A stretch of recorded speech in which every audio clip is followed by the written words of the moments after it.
রুকু, genuflect, সিজদা, prostration, ফরজ নামাজ, obligatory prayer, নফল নামাজ, optional prayer. আসসালামু আলাইকুম গাইজ, ধর্মীয় শব্দগুলোর ইংরেজি আমরা কতজন জানি? যেমন নামাজ পড়া, অজু করা, সেজদা করা, মসজিদ, মন্দির কে ইংরেজিতে কি বলে? ওয়েল গাইজ, আজকে আমি তোমাদের কমন কিছু ধর্মীয় শব্দের ইংরেজি শিখিয়ে দিব। ভিডিওটা লাস্ট পর্যন্ত দেখো। ইংরেজিতে কথা বলার জন্য আমাদের ইংরেজি সব শব্দই জানা থাকতে হবে, তাহলে আমাদের ইংরেজি বলাটা আরো বেশি সহজ হয়ে যাবে।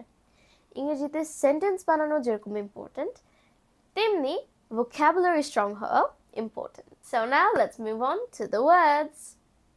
আল্লাহ অর্থাৎ আল্লাহ, এটা তো আমরা সবাই জানি। অজু করা, ablution অথবা wudu।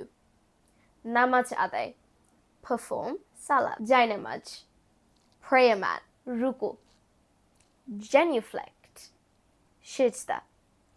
prostration, ফরজ নামাজ, obligatory prayer, নফল নামাজ, optional prayer, পবিত্র কোরআন, holy Quran, al Quran, নবী, রাসূল, prophet or apostle, পবিত্র, holy, শয়তান, devil, মোনাজাত, supplication, বান্দা, slave of Allah, আজান, call to prayer, ভেস্ত বা স্বর্গ, heaven, দোজক বা নরক, hell, রোজা রাখা, fasting, রমজান, রমাদান, তিলাওয়াত করা, recitation, তসবিহ, rosary, গুনাহ, sin, সোয়াব,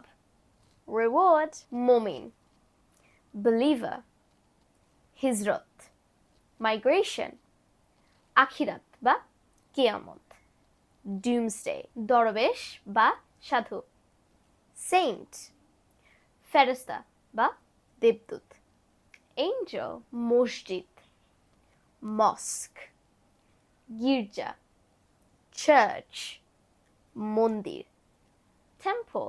এবার হচ্ছে গাইজ কিছু অন্য ধর্মের শব্দ। Let's start. পুনর্জন্ম, reincarnation, ধর্মপ্রচারক, preacher অথবা missionary, পুরোহিত, priest, সন্ন্যাসী, monk, পূজা করা, worship, শেষ যাত্রা, funeral. গাইজ, আমি যেহেতু একজন মুসলিম, আমি বেশিরভাগ ইসলামিক শব্দগুলাই ইনক্লুড করেছি। আবার আমি খুব ট্রাই করেছি অন্যান্য ধর্মের প্রাইমারি শব্দগুলো ইনক্লুড করার জন্য। তাও যদি কিছু মিস হয়ে থাকে তাহলে আমাকে ইনবক্সে জানিয়ে দাও। So till the next video, bye bye, আসসালামু আলাইকুম।